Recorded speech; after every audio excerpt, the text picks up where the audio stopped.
ঠিক আছে, চলো আমি আসছি। ভালো থাকো। আজকের দিনে থাকলে কেক নিয়ে আসতাম, পরে কথা হবে কেমন? আর দেখছি যদি আসতে পারি তাহলে আবার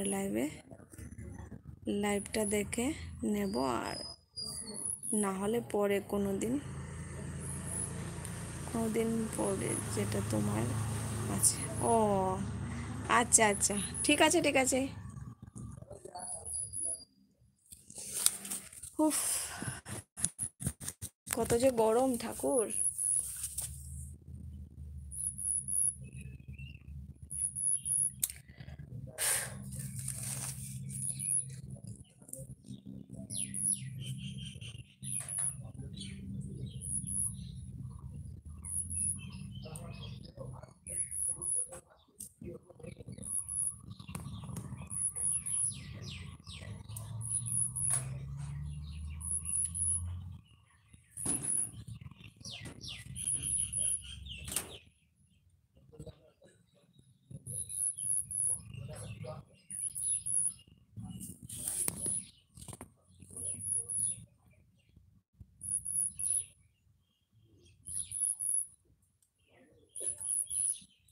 সম্পদ, তুমি কি চলে গেলে?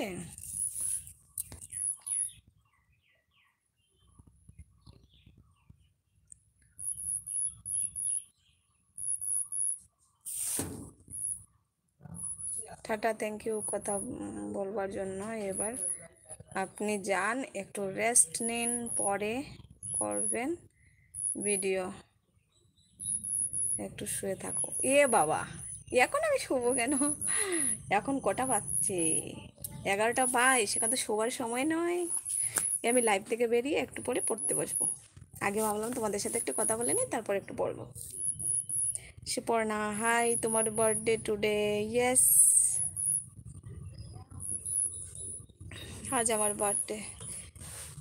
আজকেও রান্না করতে হবে তোমার? কি করবে বলো, সেটা আমার কপাল। রান্না তো করতেই হবে। অনেকের কপালে এমন হয় না যে বিয়ের আগে মাম্মা রান্না করে খাওয়াবে, বিশেষ করে তোমার জন্মদিনে, আর বিয়ের পর শাশুড়ি রান্না করে খাওয়াবে, কিন্তু সেটা আমার কপালে জোটেনি।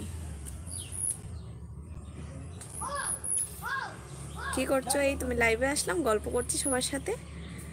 আরে মানে এতক্ষণ ধরে হাতে ফোন ধরে রাখছো, তো তাই বললাম। ও না, তোমাদের সাথে গল্প করলে না আমার হাতেও ব্যথা করে না, কিছু না, আমি হ্যাপি থাকি। Wish you very happy returns of the day my dear. Thank you so much Shiparna.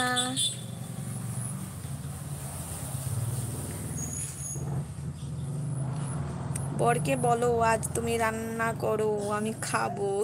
মা গো, ও আমাকে ম্যাগি করে খাওয়াবে, শুধু ম্যাগি।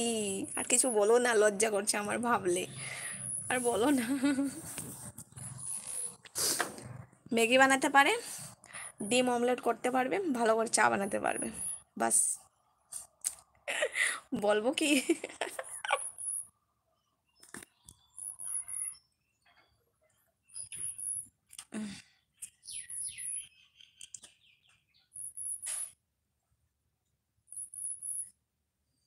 ওকে যদি আমি বলি, আচ্ছা মানুষ তো নিজের বউকে কত স্বাদ করে রান্না করে খাওয়ায়, তুমি তো কখনো বলো না আমাকে রান্না করে খাওয়াবে। ও কি বলবে জানো? আমাকে একদম মানে বলবে, এসে বলবে, সোনা আমি তো রান্না করতে পারি না। আর কিছু বলবে? চুপই থাকবে। কে রান্না হলো? সকালবেলা আর কি সিদ্ধ ভাত খেয়েছি। আর দুপুরবেলা কি ও আসলে পরে কিছু একটা বানাবো।